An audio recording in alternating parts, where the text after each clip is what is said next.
Hello, this is the next video in a playlist that I'm calling General Linear Models Design of Experiments, and we're in part 7 of an 11-part mini-series within hierarchical designs. And we're going to look at variance components estimation. In part 6 we introduced the random effects model, and here we're going to introduce the variance components estimation. Now, as a reminder, the model is x star, beta star plus epsilon, so it is a linear model. And it's partitioned into the grand mean, factor A effect, and factor B effect, but factor B is nested within factor A. And I'd encourage you to watch parts 1 and 2 for more information on that. And in part 6, we let the parameters alpha, beta, and epsilon be normally distributed with the mean vector 0, and they have their own variance covariance matrix. The parameters are all independent. Now we're going to do two types of variance components estimation. One is method of moments and one is maximum likelihood estimation. Now, method of moments estimation, we set the theoretical expectation to, we set it equal to the sample moment.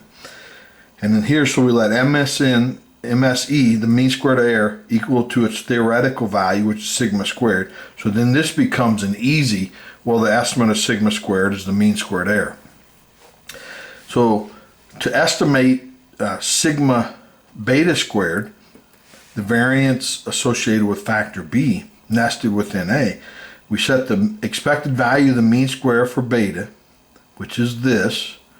We set it equal to the sample moment, which is just the mean squared error for beta. Now, sigma squared is estimated with the MSE, so we subtract it over and then divide by n, and we get an estimate, the method of moments estimate, for sigma beta squared. Now, for sigma alpha squared, we look at the expected value of the mean squared for alpha, which is this, and we derive that in, I think, either parts 4 or 5. We set it equal to the sample moments, the mean squared for alpha, and then we plug in what we've already derived, and then we solve for alpha, sigma alpha squared, which is this, mean squared for alpha minus mean squared for beta divided by b times n.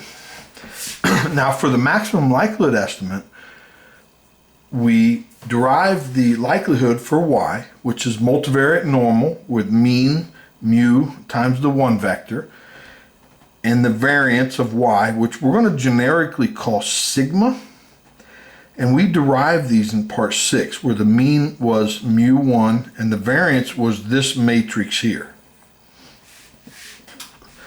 Then the multivariate normal density is this. Now, when we look at this, there's two things that kind of jump out at me. That's the inverse of sigma, so it's the inverse of this matrix, and then the determinant of this matrix.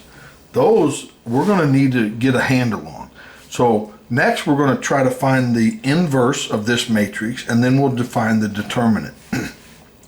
Now, to find the inverse of sigma, which will be sigma inverse, and this is sigma and inverse. So what we do is I sort of guess what it should be, and this is based upon just doing this before and a good guess, basically. I knew that it had to be, so this is sigma, and we want this to be the inverse of that. So I knew that there had to be a 1 over sigma squared I, right? Because this times this is going to produce I, which, and we want this multiplication to be I, the identity matrix, right? That means that they're inverse matrices. And I knew we had to have some subtractions, so I just call it C1, some constant, times the perpendicular projection matrix on the column space of X alpha, and then I take minus C2 times M beta. And I just multiplied this out, right? And so what I do is I first take all the terms that have M alpha, so the perpendicular projection matrix on column space of M alpha. So if we take this times this, we get this term. And then we take this times this, we get this. and this term times this, so m alpha times m beta is m alpha, and we get this, right? There should be an m alpha, but it's factored out to the right. And then this term times this is here, and then this times this term is here. And those are all the terms that had an m alpha, and we right factored it out. Now we find all the terms that are going to have an m beta, which are, you take this times that, and you get that. This times this, and you get this. And then this term times this term, you get that. And then, of course, this term times this term, we get I.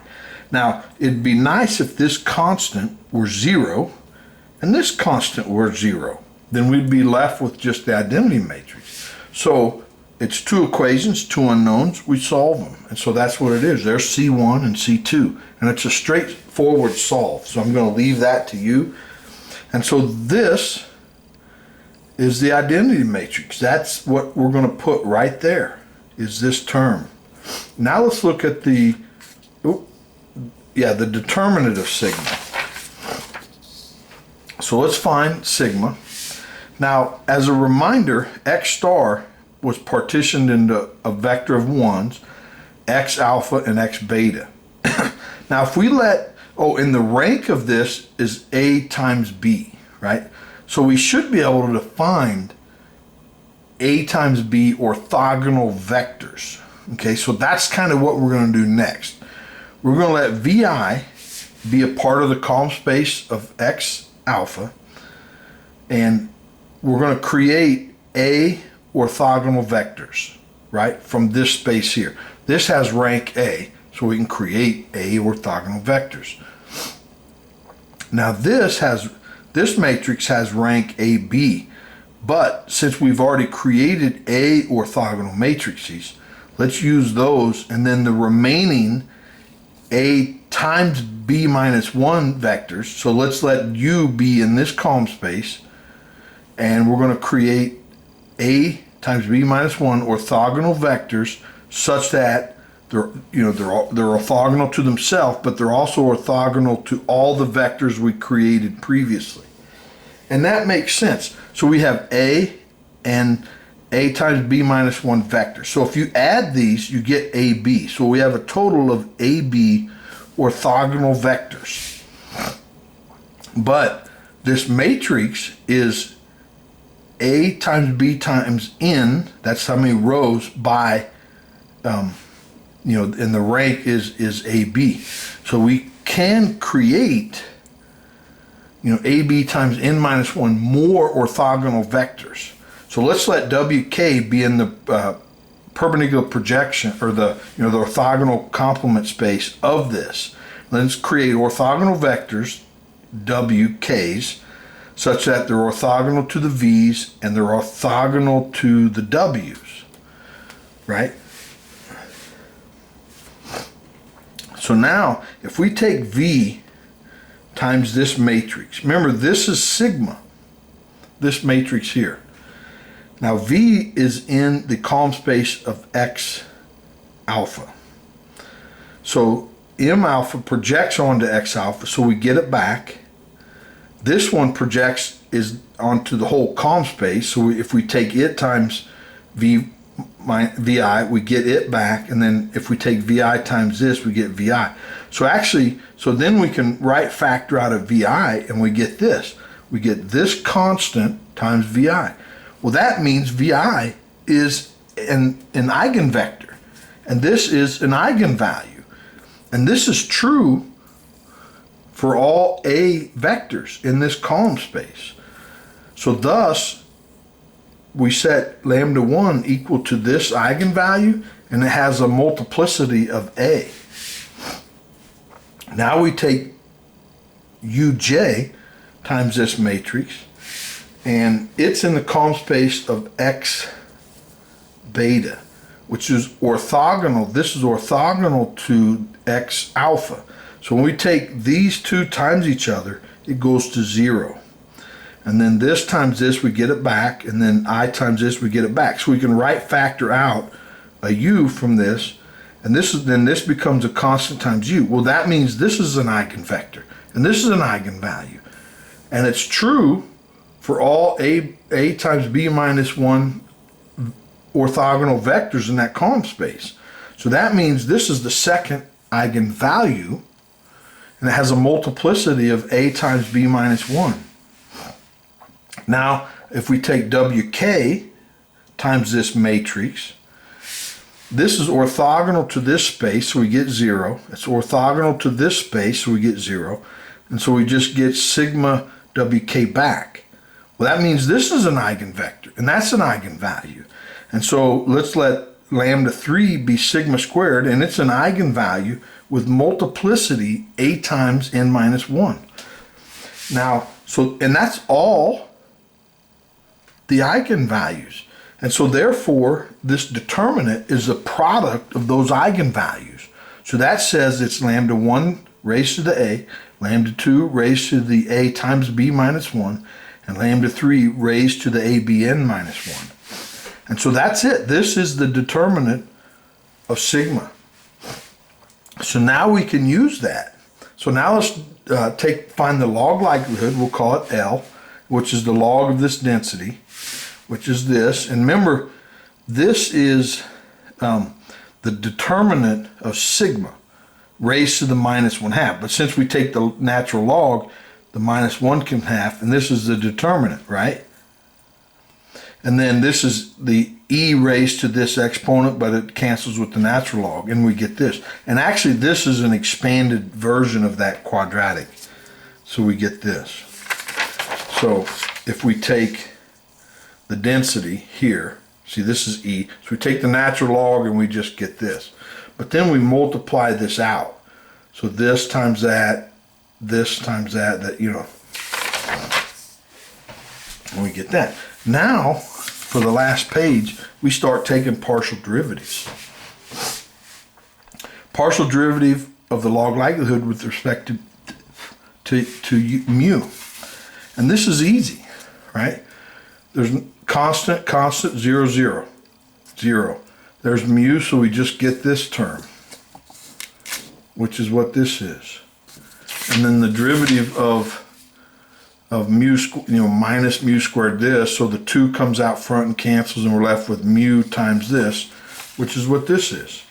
Now, we're gonna work this out, but essentially you set it to 0, and then mu is equal to the grand mean. And when you look at this right here, there's no way that, to me at least, that looks like it should be the grand mean. So let's work it out. So let's look at this first piece. So we have y, sigma inverse, remember it was this, with the appropriate C1 and C2 in there, and then 1.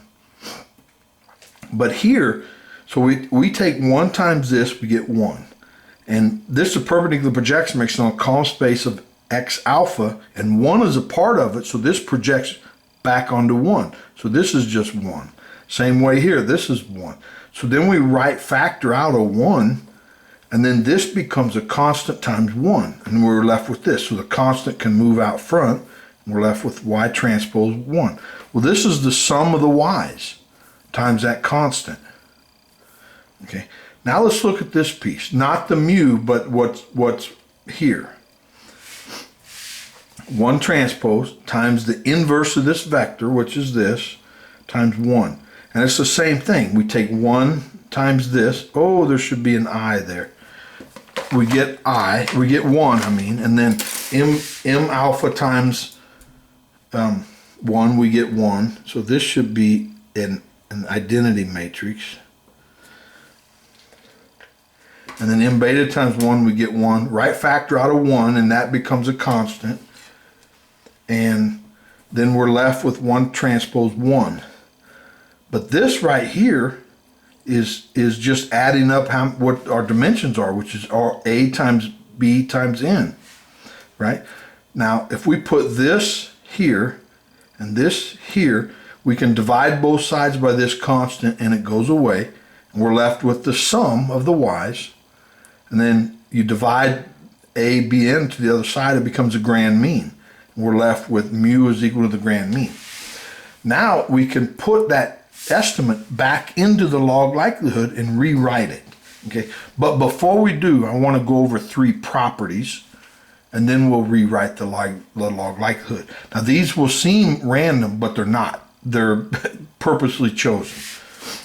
So here, if we look at the grand mean times 1, you know, y minus grand mean times 1 transpose this. This piece right here is j times y, where j is the perpendicular projection matrix on column space of 1. So this produces the grand mean times the 1 vector. But this right here is the sum of squares total, right? If we were to right factor out of y, distribute the transpose, I minus j is idempotent, so you multiply it, this becomes y transpose I minus j y, which is the sum of squares total. Now this piece here, if we were to right factor out a y, take it to the other side, right factor out a y, essentially write it like this, but we have an m alpha in the middle. And it's idempotent, so then we can take one of those and put it with this, and one of those, put it with that, and then it reduces to y transpose m alpha minus j y, which is the sum of squares for alpha. Now this piece, we can do something very similar. So this ends up being, this piece is y transpose I minus j, I minus j y, and then that becomes this, right? And then we add a 0, add and subtract it, so that is this. But then when we multiply this into this piece, and then that into this, it ends up being the sum of squares for beta, you know, nested within alpha, and then the sum of squares for alpha. Okay, that becomes, those are 3 simplifying pieces that it actually took me quite a while to figure out. So then the log likelihood of our density becomes this. And so this is, you know, it's y minus, you know, mu, basically, mu bar, but we stick in our estimate that we calculated up here. And this is the inverse of sigma, and that's y minus the mean. And then when you multiply those into each of those, that's what we just did. So you get these 3 pieces back, okay? So you get this. Now notice that the sum of squares total is equal to the sum of squares for alpha plus the sum of squares for beta plus the sum of squares of error. So instead of writing sum of squares total, I write it in these terms. And then this piece ends up being this, and then this, you know, that multiplied is this piece. Now this is the piece. Now I almost actually didn't do this video, but I actually love the results of this video, so I wanted to put it out. I started doing this all by hand. So I took the partial derivative of the log likelihood with respect to sigma squared, set it to 0, took the partial with respect to sigma alpha squared, and then sigma beta squared, set them to 0, and I started solving. And it was pages and pages of just crap, basically. Not crap, but I was getting close. And then I decided, you know what, I'm done. I ain't doing this. And I almost didn't do the whole video because I couldn't, you know, it's like too much by hand. But then I thought, no, some of the pieces in here are pretty good. So then I plugged it into Maxima, which is a free sort of mathematic alternative. And I came up with the maximum likelihood estimates. And this is via Maxima, which is a free mathematical program. Pretty darn good, by the way. And that's what I have. And we're going to actually probably revisit this when I do a playlist on variance components estimation. But I thought it would be worth it to show you what I did by hand. I hope you enjoyed that. I sure did. Please like the video and subscribe so you don't miss the next one. Thanks. Bye.